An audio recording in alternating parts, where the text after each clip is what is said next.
The first signs of the fascinating Greek civilization were in Mycenaean Greece, with its work of art and religion that maintained that the gods at Mount Olympus were the explanation for life. It was also the historical setting for much of Greek mythology, including the Trojan War, which was narrated through Homer's epic poem, the Iliad, among others. It was followed by a recordless transitional period leading to archaic Greece, an era in which Greek alphabet developed, the earliest surviving Greek literature was composed, monumental sculpture as well as the Olympic Games began, and the hoplite became the core of Greek armies. Most notably perhaps, archaic Greece is known for the development of the poleis, hundreds of independent city-states that defined Greek political life for hundreds of years. Athens and Sparta were the two main city-states, and they were often rivals. Sparta was a closed society governed by an oligarchy ruled by two kings. The reason it was entirely organized around a powerful military was to maintain control and prevent rebellion of the Helots, semi-enslaved non-Spartan locals who constituted the majority of the population. Athens, on the other hand, grew to an open society that gradually thrived through arts, philosophy, and trade. In reaction to the aristocracy that oppressed the Athenian population, Athens gradually developed into one of the first democracies in the world by lowering the property qualifications for citizenship. As opposed to modern Western democracies, Athenian democracy was direct with no representatives and also excluded most of the population who were slaves and women. The Athenian loyalty to the Ionian kin obliged them to assist the Asiatic Greek revolt against the Achaemenid rule, which was not only suppressed by the powerful Persian Empire but also led King Darius to send a fleet to punish the Athenians.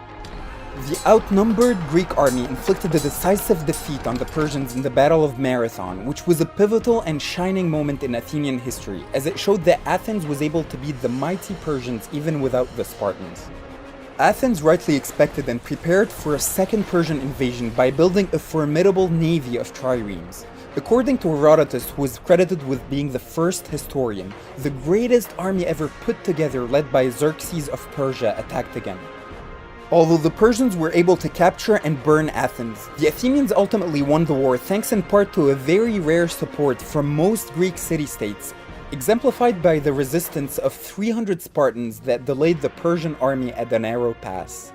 Athens emerged as a major superpower that led other city-states, some willing, some unwilling, in a defensive alliance against a potential third Persian invasion.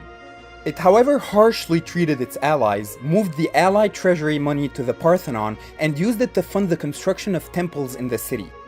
Pericles became the head of this new financial center, restored the Acropolis, and transformed the alliance into an Athenian empire founded on naval power and trade. This new prosperity enabled the Athenian Golden Age, which saw unprecedented cultural and scientific achievements driven by rational thinking and logic.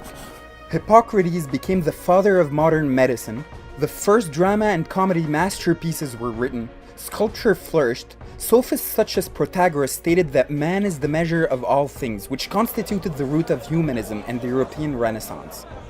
The sense that there is no absolute good or bad was opposed by idealists such as Plato and his teacher Socrates, who was remembered for asking thought-provoking questions that challenged the underlying assumptions. Plato's student, Aristotle, focused more on science and practical matters and was later a tutor for Alexander the Great. It was not long until the rivalry between the dominant Athenian Empire and the Spartan-led Peloponnesian League spilled into a war that engaged many Greek city-states and that ultimately shifted power from Athens to Sparta.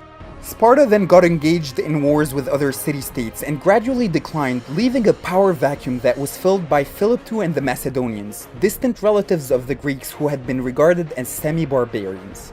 After his father's assassination, Alexander the Great led a united Greek army beyond Greece for the first time, conquering not only mighty Persia but also most of the known world, thereby spreading Greek culture and language.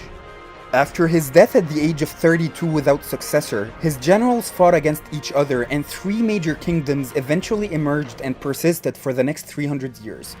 Ruled by the descendants of Alexander's general Ptolemy, Egypt thrived and Alexandria, which was founded by Alexander himself, became the most prominent city of the Hellenistic world. It emerged as a wealthy trade and cultural center famous for its library and its lighthouse, one of the seven wonders of the ancient world.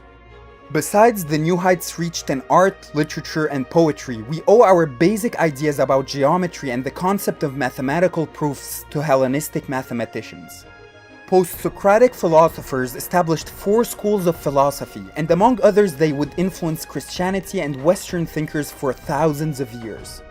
The Hellenistic world ultimately fell to the Romans in 31 BC when Octavian defeated Mark Antony and Cleopatra's fleet and conquered Ptolemaic Egypt. Although the Greeks would not gain self-determination until the 19th century, their culture fascinated the Romans, who integrated many of its aspects and spread it throughout Europe. It was then revived during the European Renaissance to become the foundation of Western civilization.